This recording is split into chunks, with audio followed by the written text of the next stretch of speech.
It feels really great to be back again. I think we're really among friends, so many faces that we've been wanting to see again. And it's true, we met 2.5 years ago. It was also here in Skopje. It was a live event. Now we are working with a word I think we hardly knew at that time, hybrid, which is now becoming maybe our new mode of working, which is also offering, I think, a lot of opportunities for us to have more outreach and have more involvement. And for example, I know that there are many of my own colleagues in Digineer in Brussels that are following this event and are also ready to come in and debate. So I think we get also a richness from this hybrid approach. So, as we've heard now this morning already, there has been so much that has happened in the past 2.5 years. Of course, COVID, we've had the new situation with the Russian aggression on Ukraine and many types of transformations, which poses a lot of challenges. But in addition, we're having, I think, a quite ambitious positive transformation agenda in place. We're looking for a green transition and we're looking for a digital transition. So there's a lot that is happening. And this session is really about putting that out here in the room, putting it on the table and discussing that. So mainly, as I'm sure you're very aware, CSOs are among the first to notice these challenges and to live these challenges and to experience the challenges through their constituencies as well. And that's why we find it's very important that we hear the views from civil society about what these challenges are.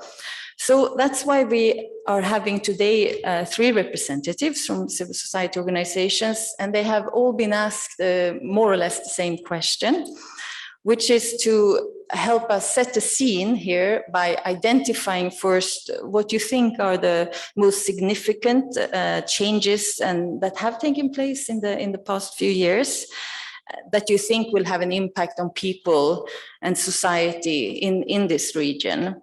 And then what do you think are the consequences of these challenges for the region, and what specifically does it mean for civil society? What has to emerge in terms of your ways of working, in terms of the focus areas and so on? And I think with this, we will have a good scene setting here before the coffee break. And then after that, we have lined up a series of very interesting speakers as well to give some feedback on these first reflections.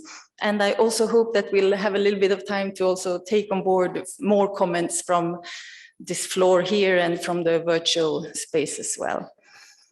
So I don't want to waste any time. I want to go straight to my first contributor, which is Danilo Čurčić, who is from the A11 initiative. A11 is an initiative for economic and social rights, and especially focusing on rights of individuals from vulnerable and marginalized and discriminated groups. So Danilo, the floor is yours. You have, I shall say this, I have obtained a real watch, and I'm going to try and follow time very well with this. So the floor is yours. Thank you so much for the invitation and for setting us in this actually kind of real meeting actually, so we can remind ourselves they're like real people, not Zoom screens. As you said, actually, at the beginning, I think the 2 biggest changes that happened actually since the last 2 years are definitely the COVID crisis and now the war in Ukraine. And both of these, I guess, well, actually, how we understand the situation, both of these affected the ways how we should operate and actually change the perception of general population about civil society organizations, human rights in general, and so on. So for the beginning, actually, I would like to start with this, actually what happened during the COVID crisis. So I think at the beginning there was a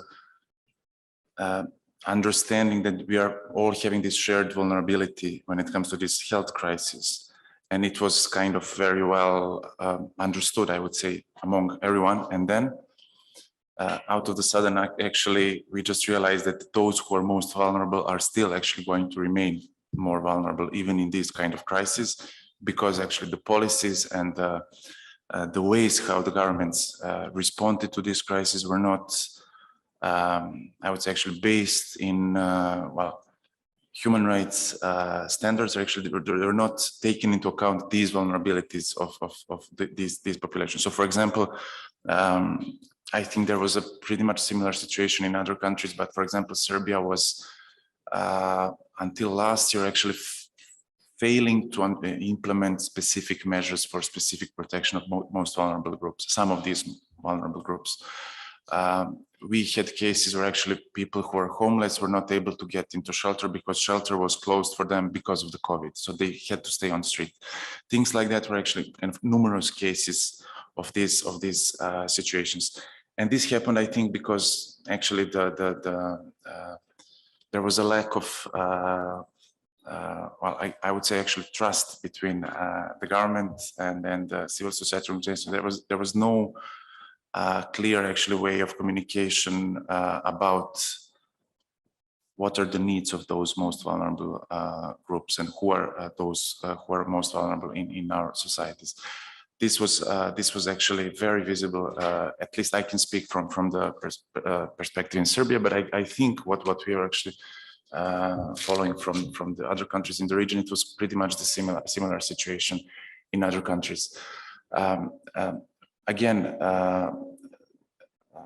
the way how the governments actually responded to this health crisis was also very, again, reminded us how fragile the human rights protection systems are.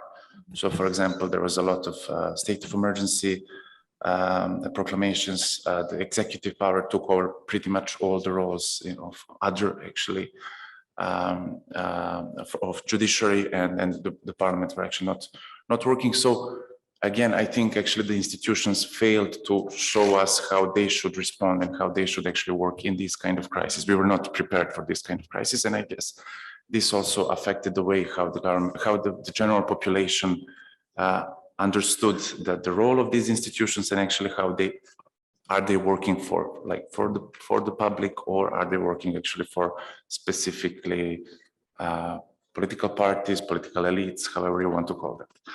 This was kind of like, again, actually brings us back to this issue of actually trust in institutions, in actually the ways that the governments will address these issues actually in the ways that are the most, actually the best for the most vulnerable groups, or actually the general population. Again, after that, what was happening is that we had a massive public spending for COVID recovery, for different measures that were introduced in the country. Again, this was not followed by the clear actually criteria for the ways for spending. So these economic recovery measures were, I would say, missed opportunity for us to better actually adjust the policies and the ways how we want to spend budgets in the way actually to make more just and more inclusive societies in our countries. And I think that's probably one of the main lessons that we could learn from this crisis, that actually this, again, it reminded us after the global economic crisis, we had the pretty much same situation with the austerity measures. Now we have the COVID recovery measures that are not in line with human rights standards, that are not taking into account all these vulnerabilities that I mentioned at the beginning, with specifically groups who are left behind, how the UN likes to call them. So people who are homeless, beneficiaries of social assistance, people who live in poverty, refugees, displaced population, Roma, other minorities as well, and so on. So this was one of the this is actually one of the issues that I think it will come back to us in the future if we want, if we actually decide not to tackle it. Another problem that I think is really important in this situation is actually that we also could see the introduction of new digital tools that are used not to make our lives better, but actually to control us better. And we could see that in Montenegro, we could see that in other countries. There is also this discussion, for example, in Serbia about biometric surveillance that's set up in Belgrade that no one knows actually if it's working or not. Then there are different systems of actually controlling those who are most vulnerable by introducing these digital tools such as social cards and different actually registries, which are not used actually to kind of like make these systems more efficient, but actually just to kind of control these groups more. And I think this will also be one of the challenges that we will have to address in the future, civil society organizations, but also actually other stakeholders as well. Because at this point, there is, I would say, not a lot of interest by from the general population about, as well, citizens are not even aware of all these tools. And I would say that our role would be to kind of make this more visible and kind of explain why is it not working for everyone, and it's actually just used as some kind of controlling mechanism. Again, there was all of this is, I think, but it's kind of already an old story, I would say. Misinformation, conspiracy theories, fake news, and all these actual digital platforms that are used kind of like for producing all these kind of like for changing the narrative and actually twisting the picture actually of the reality. And I think the other major change that happened, and you also mentioned, is definitely happening right now in Ukraine with the war. And apart from all this, that is actually that we all have this experience of actual conflicts. I think like kind of in more global way, kind of like a global perspective of this war and aggression that is happening is that, for example, nobody could say a year ago, or actually 4 months ago, that big European country will decide to leave the European Convention for Human Rights, as the Russia is doing right now. And this will definitely affect the way how other governments are understanding human rights protection systems, and especially human rights protection system of that important European Convention for Human Rights. So I think this will definitely have, in the future, this is again one issue that we have to address and actually to figure out how to deal.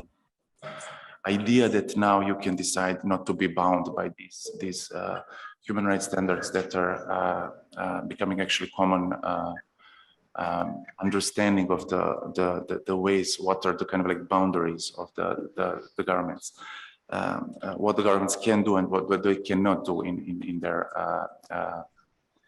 actions.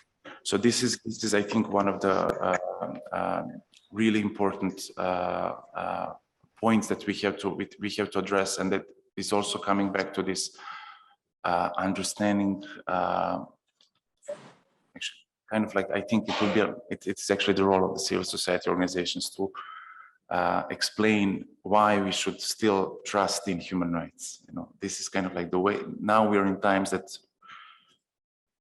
you could rightly be kind of puzzled by this concept of human rights, and why is it working, or who is it working for, and actually what is it?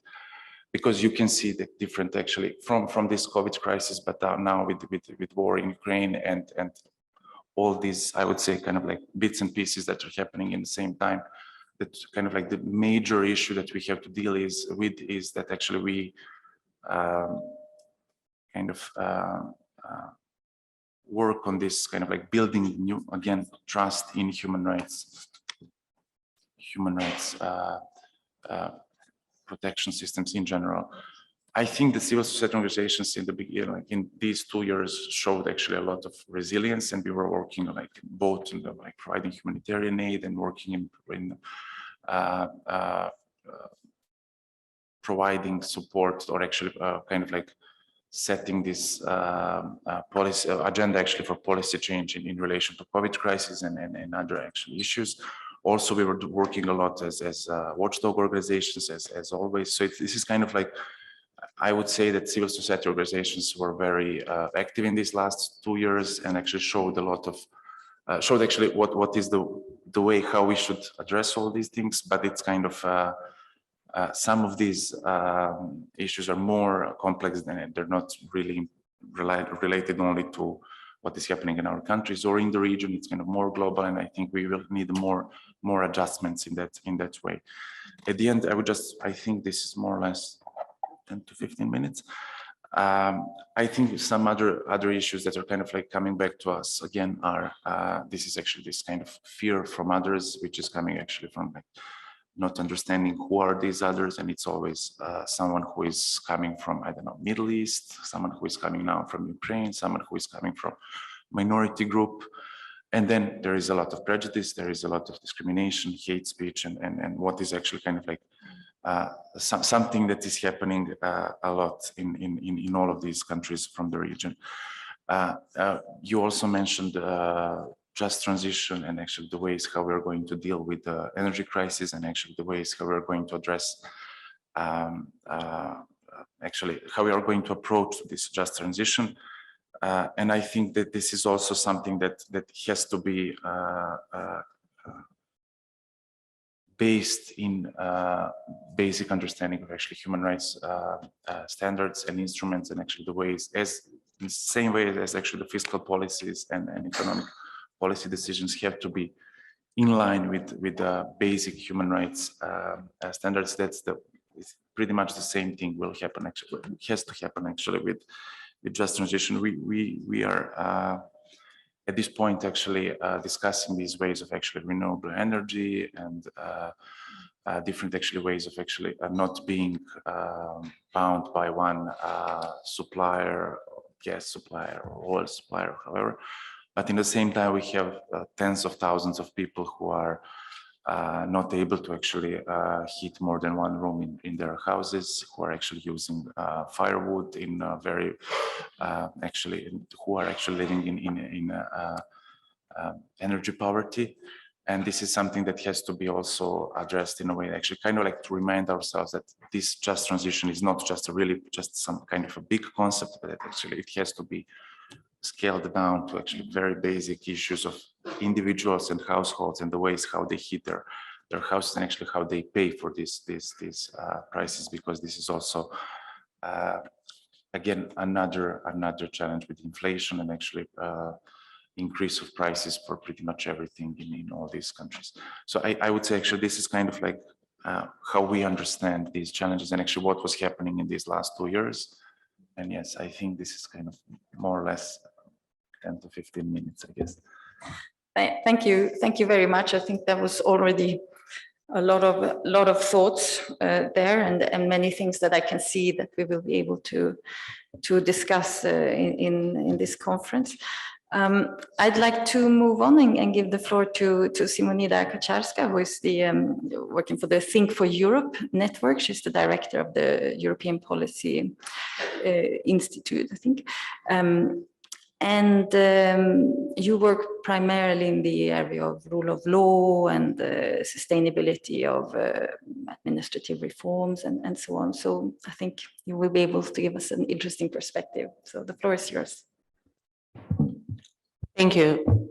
I was told to speak closer to the microphone, but I'm anyway loud. So, warm welcome from my side in Skopje, and thank you for the kind introduction. Thanks to TACSO for the invitation to speak. I think any of us would have been as good as us to share our reflections on what were the challenges in the last 2 years.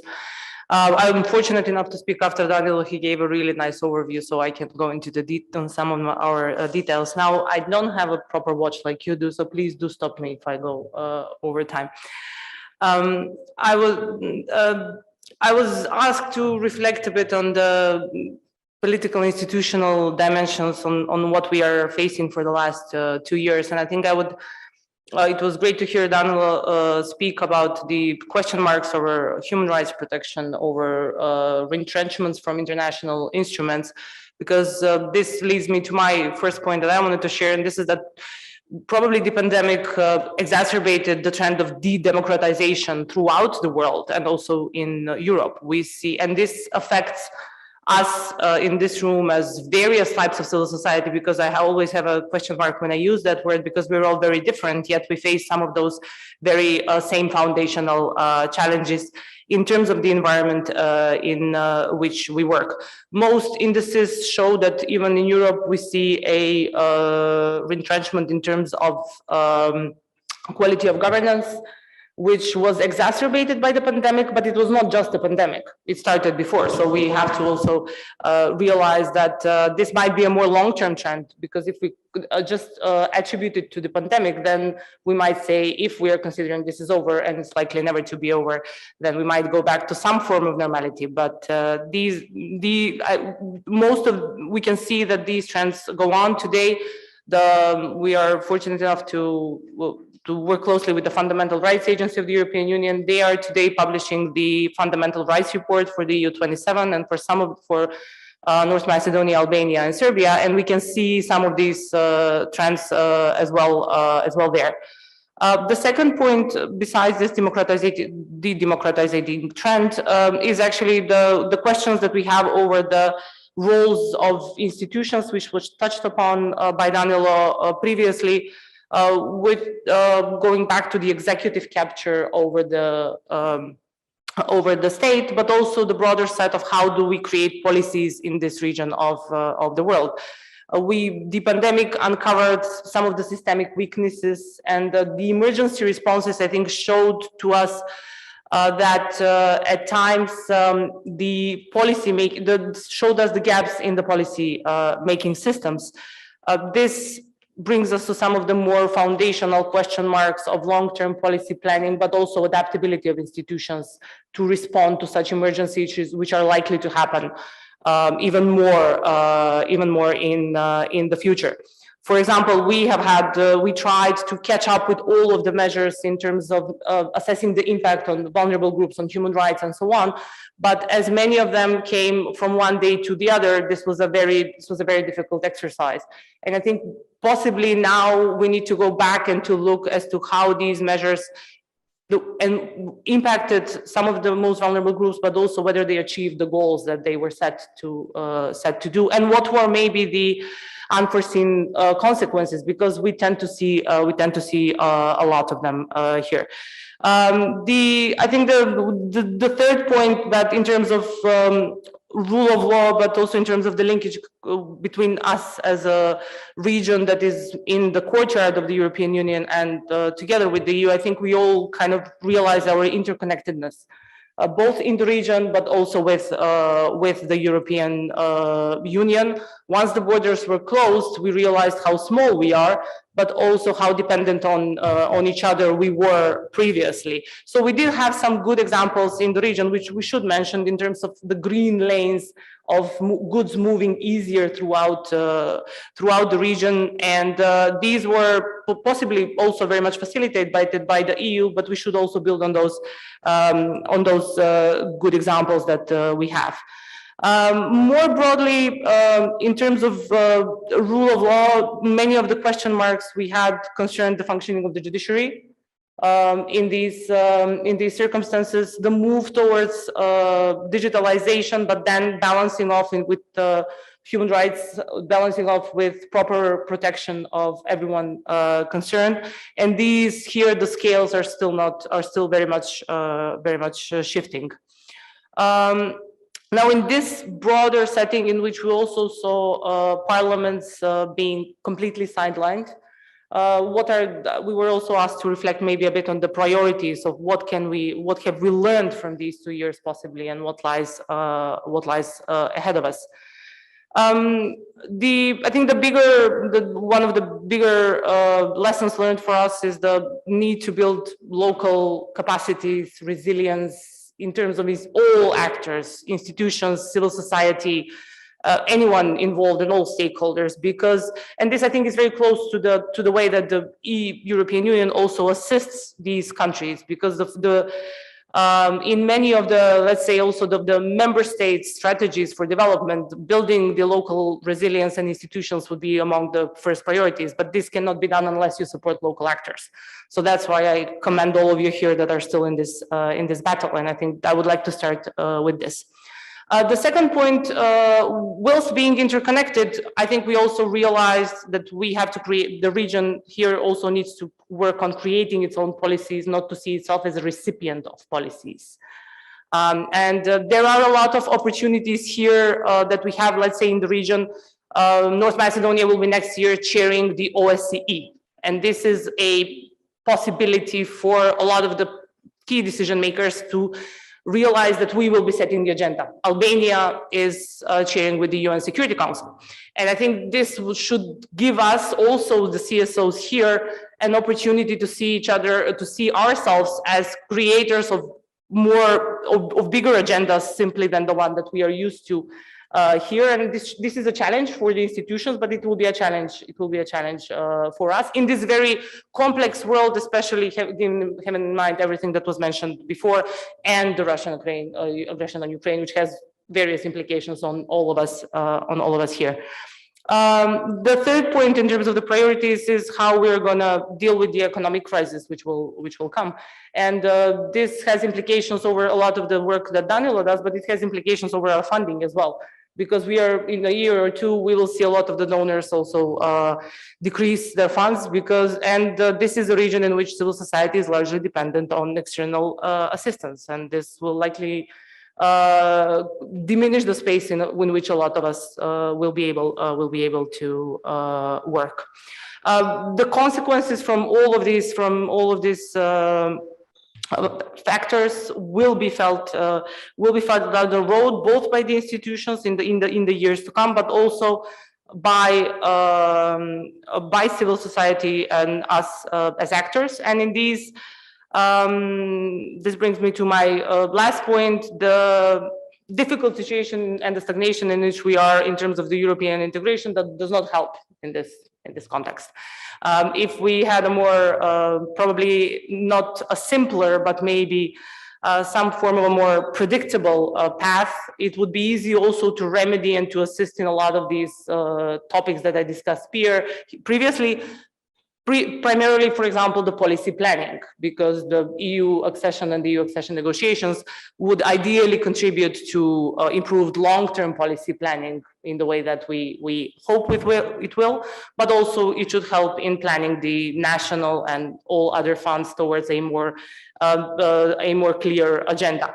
The Vice Prime Minister here mentioned that we are continuously over years discussing the models in which civil society will be engaged in the accession negotiations process, and this and you see that the mode of thinking is still prevalent, that we are engaged in a process which is about to start for a very long time, using this term about to start for very repeatedly, probably completely incorrectly by now. But the dealing with these priorities and crises would be, I think, much simpler and would build upon our interconnectedness in a much more fruitful way if we are engaged in a very much in a structured process, bringing the whole region together. I think I will end here, and I'm hoping we can get some comments and questions. Thank you. Thank you very much, Simonida. I think that too complemented very well what was already presented and expressed by Danilo. I am so tempted to comment already, but I will refrain, and I'll instead give the floor straight to Ivana Vojinovic, who's director for the Center of Climate Change and Natural Resources and Energy in the University of Donja Gorica in Montenegro. And I think we can guess maybe a little bit what you will touch upon, but the floor is yours. Thank you for being here. Thank you very much. First of all, dear colleagues, let me warmly greet you. and allow me to express my sincere satisfaction for being one of the participants and at this year's Western Balkan and Turkey Civil Society Forum. I'll start by saying and by repeating actually, which was something which was said by all my colleagues previously, and that's the fact that unfortunately since the last meeting of this forum in January 2020, the world in which we all live in has changed dramatically. And this ongoing third decade of the 21st century has begun with the coronavirus pandemic and has continued with, unfortunately, with the Russian military invasion against Ukraine and accompanying energy crisis. So I think that over the last 2 years, we all learned a lot. First of all, coronavirus crisis showed us that zoonotic viruses have not only dramatic consequences on the loss of lives and health, but also on all spheres of society, including significant economic and financial disturbances, which altogether require a huge recovery.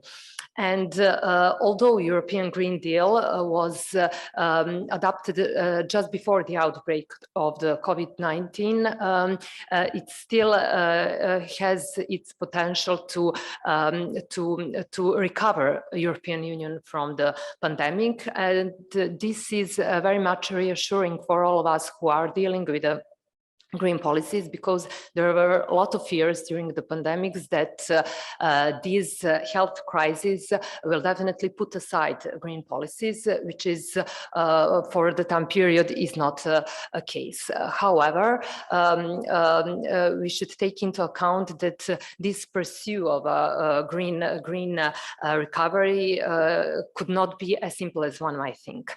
Many compromises must be weighted between the need to boost the economy in the short term and to be challenged with many long-term challenges of global warming, climate changes, and so on.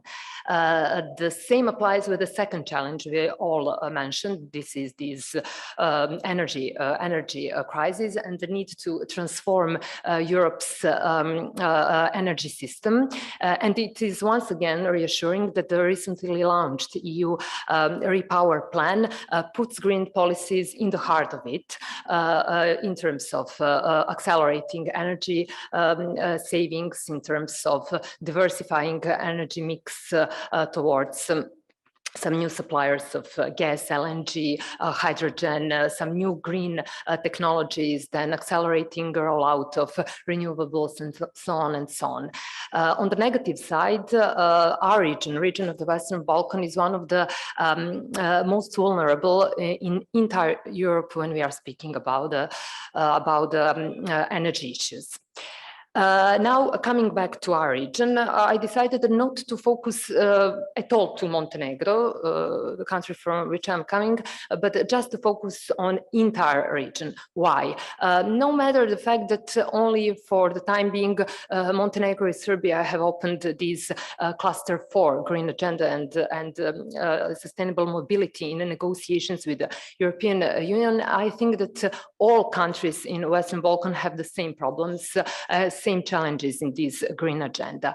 European Union's goal of becoming climate neutral until 2050, including reduction of greenhouse gases emissions by at least 55% until 2030, as envisaged within a European Green Deal, was also extended to the 6 acceding countries of the Western Balkans with the adoption of a green agenda for the Western Balkans back in 2020. Covering 5 so important green pillars.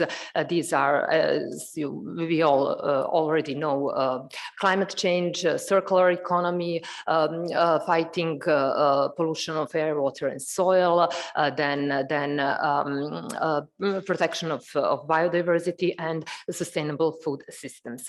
All 5 pillars are so relevant for entire region of Western Balkans because our region of Western Balkans is the most heavily affected affected by the climate changes. And unfortunately, this trend is projected to continue in the future as well. A Paris Agreement, which was ratified by the all countries except Kosovo, commits its signatories to keep the increase of a global average temperature well below 2 degrees Celsius. All countries of Western Balkans at the ministerial meeting held in Podgorica in 2019 committed to go into the clean energy transition and committed to prepare these national climate and energy plans. Unfortunately, coal is still dominant in all our countries. In our energy systems, making about 70% of electricity production. Coal is also the main source of air pollution of the entire region. I'll just give an example that, for example, 16 thermal power plants of the Western Balkan region are polluting more than 250 thermal power plants in the entire Europe. So that's enough of all figures just to have a perception of how coal is badly dominating the entire region in terms of pollution of the environment. But on the positive side, definitely over the last years, there have been good progress in terms of advancing the use of renewables in the entire energy mix.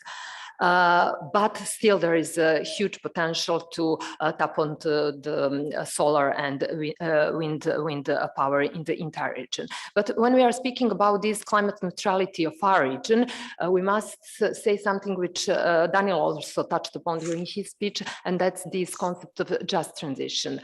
Transition to the climate neutrality must be socially just and inclusive, because not all our countries or all our regions are starting from the same point, and not all of us have the same potential and strength to respond to the transition in the same manner. Besides these climate issues, why our entire region is so important in this green agenda for the Western Balkan? It's the fact that our entire region is rich with biodiversity, with many species, habitats, many of them being endemic, rare, and under the threat.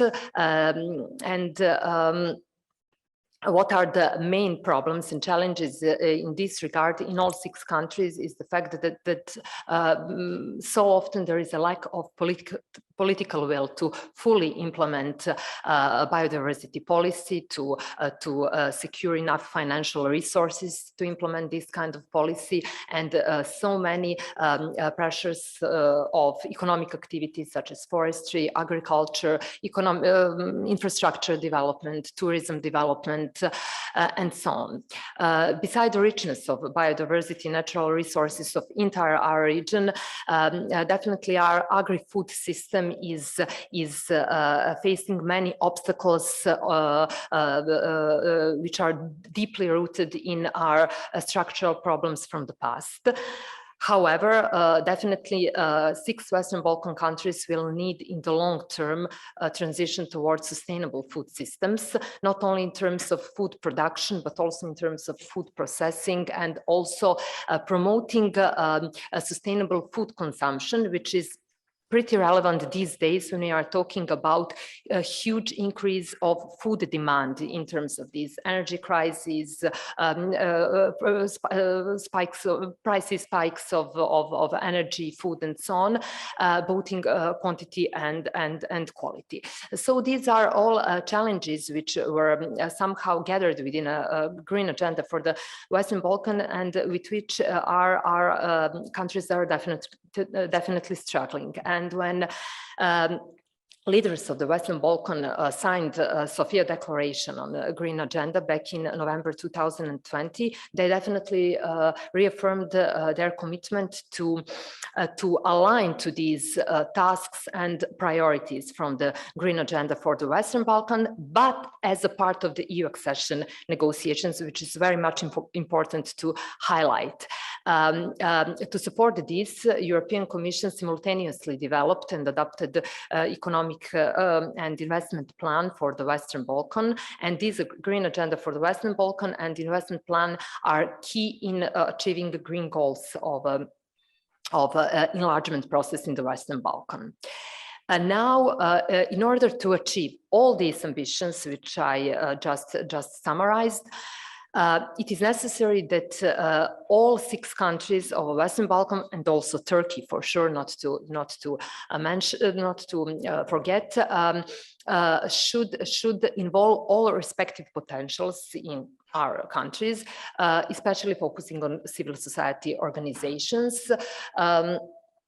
As required actually by the EU integration process. It is at the same time that the EU integration process especially reaffirms the role that civil society organizations are actually having and playing in fulfilling obligatory benchmarks and commitments within an enlargement agenda of the Western Balkan. So for achieving this kind of ambitions and tasks for a civil society organization, what are, in my opinion, the most important things to do in the coming period, maybe in this next programming period, for which the guidelines which are going to be launched today are relevant. First of all, it is very much important to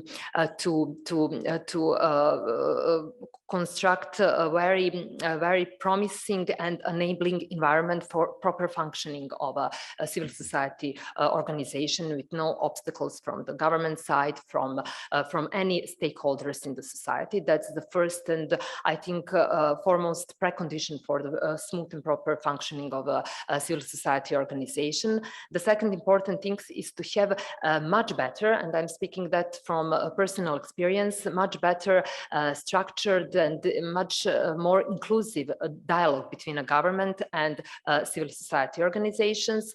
And the third important thing is to empower CSOs, to empower them, us, no matter in terms of a better transparency, visibility, competency, because through the activities of CSOs, definitely also citizens and businesses will also have their say in the decision-making processes in the entire Western Balkans. So what should actually civil society organizations do in Green Agenda? With many opportunities in many monitoring activities, watchdog activities on implementation of policies, strategies, and reforms in the Cluster 4 Green Agenda and Sustainable Mobility, civil society organization, first of all, can improve their understanding and their knowledge about the progress and drawbacks in the process of alignment with the EU standards. As a result of that process, civil society organization can provide good evidence base for a better informed decision-making processes in their respective countries, and just set much more ambitious climate and energy targets in all 6 countries. Because if we are taking a look at the last European Commission report for all the countries, in all reports for all 6 countries, there was one sentence as a common denominator for all of them, saying that climate ambitions for the entire region need to be accelerated. So with the proper inclusion of a civil society organization and some positive push of civil society organization, in my opinion, these climate and energy transitions must be lifted up. So in this way, civil society organization could perform this good corrective factor and corrective role in this entire process. Also, if Western Balkan and the region are to have the perspective of assuming these EU enlargement obligations in the area of a green agenda, basic assumption is that there is a commitment from the side of the responsible authorities in the government to involve civil society organizations, to have their say, to consider inputs received from the side of civil society organizations, because that's somehow in the area of green agenda right of CSOs. If you take a much broader look, if we take, for example, Aarhus Convention and some other legally binding documents. So I'll summarize what I've said during the last 10 or 15 minutes by maybe 3 conclusions in order not to overlap with my colleagues. The first conclusion is that definitely entire region of the Western Balkan must speed up reforms in the area of green agenda if we are going to be a part of the European Union as envisaged. And in that respect, there is a spare room to boost to boost the role of civil society organizations and civic engagement in general, generally speaking. The second important conclusion is that all countries in the region have some kind of strategies or policies for cooperation with CSOs, but I'm personally not sure how well they are fully implemented in our region. These new guidelines should be good new starting point to try to bring together CSOs and governments to work together. And maybe just a third conclusion would be with this stronger role of CSOs, credible CSOs with a lot of knowledge in this area. Also, everyone in the society, responsible authorities, both on the national and local level, citizens, businesses will better understand all the obligation which each of us will have in the process of fulfilling a green agenda for our respective countries and for the region as a whole, if we are going to be successful in our EU integration path. I tried during this pitch just to summarize what are challenges we are faced these days, what is a regional perspective in the area of green agenda, and what CSOs should and could do in the next programming period just to reshape their role and lift them up much higher on the agenda of decision-making processes. Thank you very much for your attention. Thank you so much. And I think thank you for really pointing out how wide the green agenda is, that it's really covering many different sectors, if one could call it that. And that, and also I think the point of the importance of knowledge generation and sharing in all these areas, and including among CSOs is very important. I think we're actually doing really well in terms of time. So I think that's the moment to open the floor to see if there are any, we're still in the scene setting. There will be sort of structured comments on this after the coffee break. But if anybody would like to maybe add something to the challenges that have been presented here, if there's something that has been forgotten, this can be here in the floor and also online. Andrea, if you have any questions you want to share from the online participants, that's also good. We can maybe, no, not yet. Okay, so I have here, do we have the mic? Yes, maybe here the floor. Ah, okay. Can you please introduce yourself and try to keep it relatively short so that we can get comments from several people.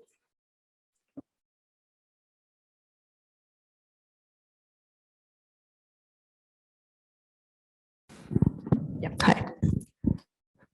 Well, thank you to the panelists. Thank you for TACSO for organizing this event. I'm happy to be participating. I'm Anya from the Balkan Civil Society Development Network, and I just wanted to thank the panelists for touching upon very important challenges faced around the region, but also wanted to share maybe some additional information from the research that BCSDN does on monitoring the enabling environment for civil society development. So putting all this into perspective of what are the challenges that civil society in all its form and diversity and variety faces around the region. And I would just quickly share that, well, the COVID impact was already touched upon, and maybe I wouldn't go deeper in that, maybe just say that it was in some countries used as an excuse to restrict civil society's activities, especially in terms of freedom of assembly and freedom of expression. And on that note, I would say that in terms of these basic freedoms of association, expression, and assembly, these basic freedoms have been most under attack in Serbia and in Bosnia in this past years or two. And here I would also stress the prevalence and the rise of in the numbers of gongos and pongos, maybe something that is less maybe addressed, but these organizations that are a threat to the independent civil society, let's say, and which is mostly seen in the funding and the support in the state support towards civil society and the lack of, I mean, the political influence in these decisions, but also in how these organizations take over the dialogue with the state institutions. So it's a huge issue mostly in these two countries, I would say. In terms of freedom of expression, maybe I would also share one trend that we see broader in the Europe, but coming in this region, and this is the SLAPs, so the strategic lawsuits against public participations, which are used by government officials, public officials, or business private sector for attacking independent activists, civil society members, and attacking basically their freedom of expression. On the general financial environment, I would just say that there have been not that many changes. It's still not that supportive to the organizations in the Western Balkans. Not that many incentives for individual or corporate giving, and the tax system needs quite a lot of reforms as well. But the most problematic here is the state funding, which, as I said, in most of the countries really lacks transparency, and it's very often politically influenced. In this past year, we also noticed some big changes, like drastic changes, cuts in the budgets in Macedonia and Bosnia and Herzegovina, which have which provoked a lot of reaction by civil society. And finally, I would just say that in terms of the cooperation between civil society and the governments, that maybe one of the biggest improvements in this very recent period is the strategy in Serbia for cooperation between civil society and government cooperation, which was, Serbia was the only country that didn't have this strategic document for a very long while. But on the other hand, all these institutions, mechanisms for cooperation between civil society and the governments have been, in a way, in this downward trend throughout the region in terms of their functionality and effectiveness. And the general feeling of civil society is that we are not genuinely effectively involved in this dialogue with the governments, with the government institutions, and it's very often ticking the box. So maybe this is just a brief information from our monitoring matrix latest report, which is still being finalized, but we already shared it with some CSOs in our event in Belgrade, and had the chance to kind of validate this finding. So I'll be happy to share the full report once it's finalized soon. Thank you. Thank you very much. And I think I'm sure there will be some comments coming back on some of the things you said just now. I think there were several other possible speakers. Where are they? Please, the floor is yours. Can you please introduce yourself?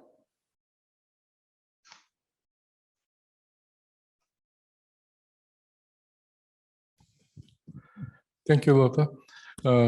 I'm Nadir Rejepi, coming from Initiatives for Social Change from Macedonia.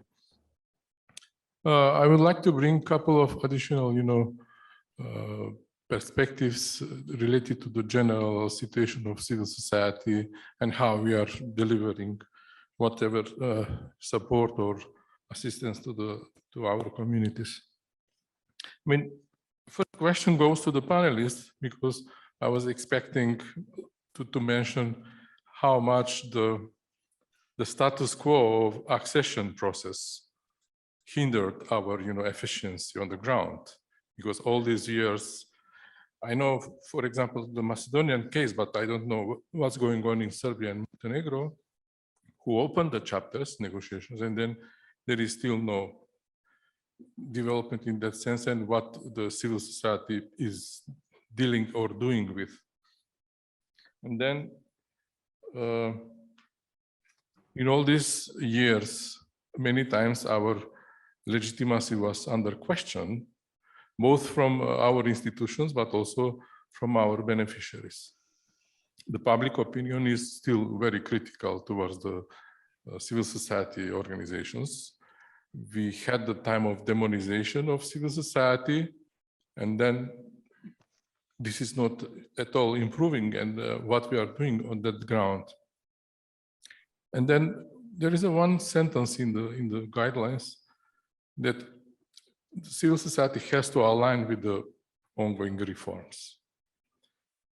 Until now, I didn't came to any kind of statement from civil society, whatever network or alliance, to say whether the reforms are right or wrong. Because not all the reforms are, even the intentions are good, but then throughout the time we see that the reforms are producing something that we don't like.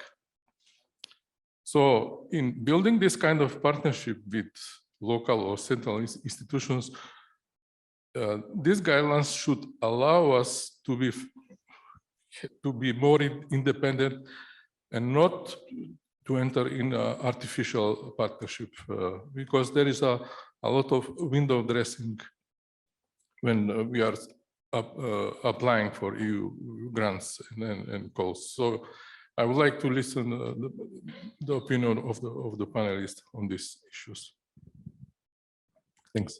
Thank you very much for raising these points, and I think that too, all of these are things that we'll come back to over the day. I think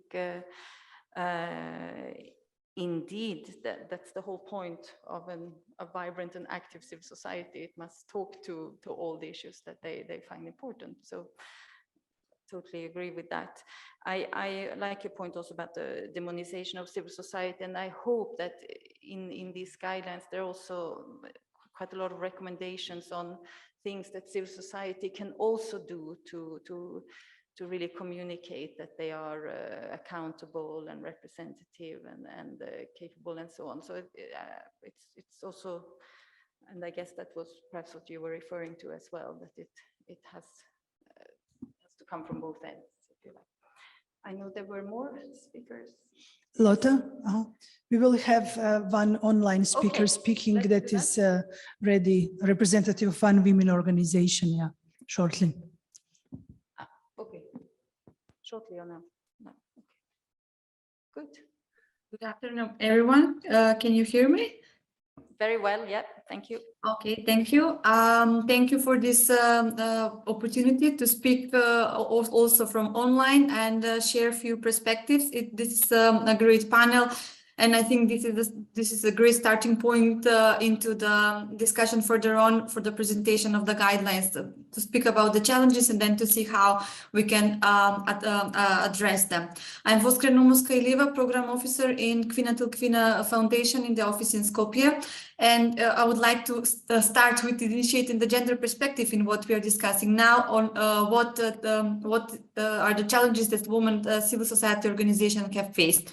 During COVID, it has been said that women were put on the forefront of the response for COVID, and this was also applies for women civil society organizations, especially those who are providing support to women survivors of gender-based violence.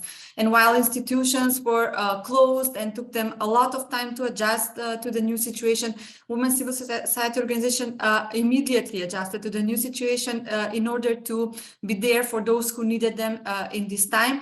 At the same time, struggling with funds, sustainability, but also their well-being. Secondly, it has been mentioned that the COVID meant digitalization, so everything went online, but this also posed a threat for women human rights defenders and women's activists, because digital space is a space where we see a rise of the online harassment, specifically towards feminists and activists.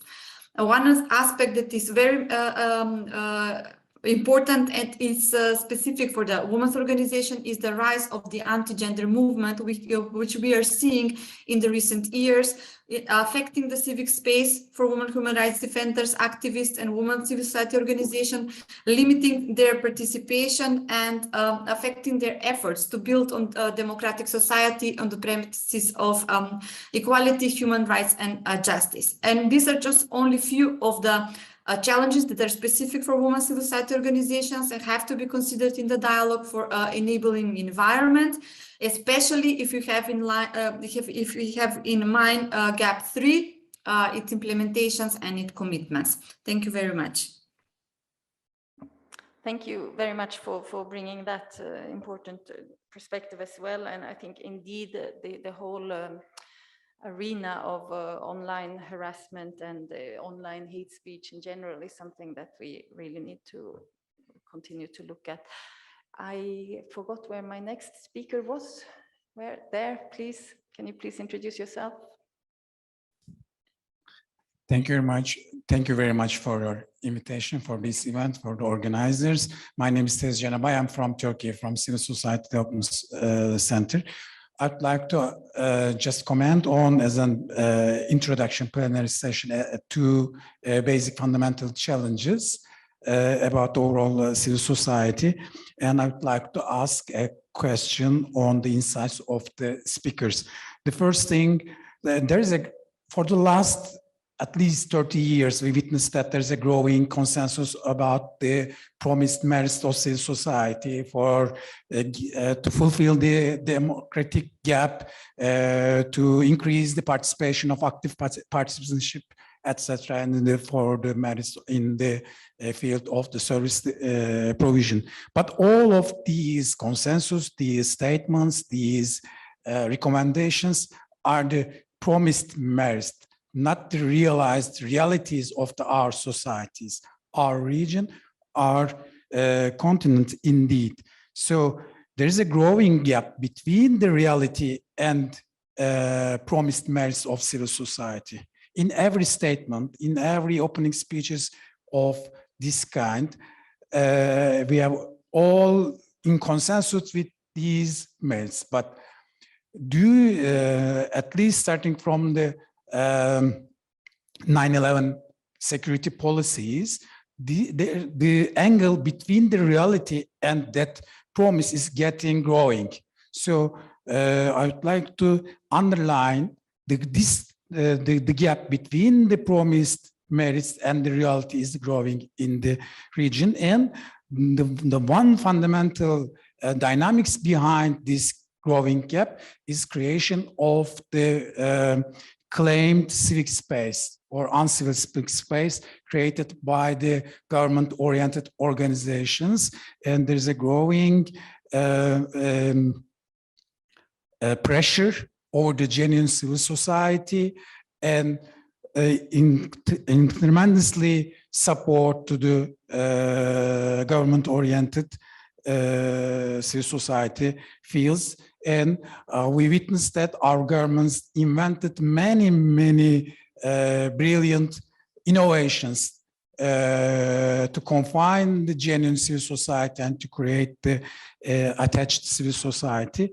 And this is a very essential challenge for all the realization of the merits of this promised merits of civil society. So I would like to ask the dear speakers, how do we keep the civil society, civil space genuine, diversified in the future? What's your insights for the future? Thank you very much. Thank you very much. And I think you make my job quite easy because we have 5 minutes left, and maybe we can let the three panelists here come back if you want to comment on that point. Again, we will come back with many more comments on all the challenges that have been raised here now, but after the coffee break. But maybe if you want to say some final words, and maybe I can start with you here, if you have something.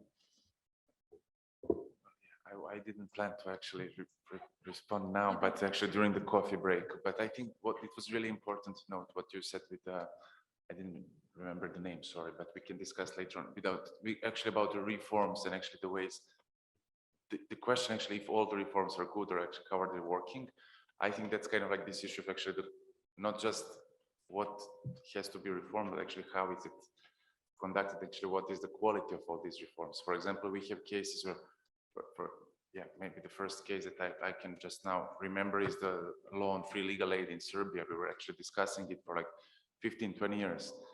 And it was kind of like part of this reform agenda. Now it's adopted and it's not working. And it's kind of like tick the box, you know, like someone says, okay, Serbia adopted the law on free legal aid, even though it's not working and it's not actually making any progress in the way of actually access to justice for people who are in need of this. So it's kind of a really, we can identify, I would say, different in different sectors, actually different situations like this, but kind of like overall kind of respond to this kind of actually or overall discussion about the reforms, actually ways of what we want to reform and in what way is not happening at the time, I would say. Thank you. Simone? Thank you. I was probably too politically correct when I said that the predictability, we would need predictability in the accession process to actually foster a lot of these reforms. So that was my response to the how does the status quo, because it does not help. It does not help in any way. And this goes to the second question in terms of the guidelines. I think at the end of the day, we are very happy to have new guidelines because these will help our lives when we advocate. But at the end of the day, the reality will depend on the behavior, both of our stakeholders here and the European Union, and how much there is pressure actually for the implementation of these guidelines for each side, and how much will we all abide by these principles. Just a last, I'm very well aware I'm standing between you and the coffee break, but I would really like to thank our colleague from Turkey for the comment, because and going back to the 30 years, because that's why I mentioned at the beginning that we are de-democratizing even before COVID. And I think your question on how do we keep ourselves genuine and diversified kind of carries this morality in our work.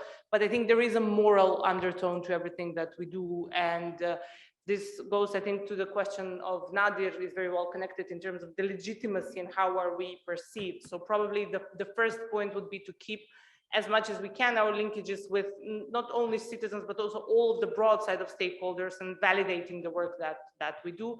And also to work for renewal, because I think we see, at least in our parts of the world, sometimes even complacency and taking things for granted, but we have to realize that there's a need for renewal within the organizations on which we have to consciously work with this moral undertone. But I'm more than open to discuss the other issues in the questions, and thank you very much.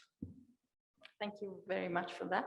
Ivana, a few short words. Thank you. Yes, I'll be short. I'll start by answering to the question of a colleague from Turkey. Well, definitely you opened such a broad perspective for a new discussion about all the challenges which we are faced these days.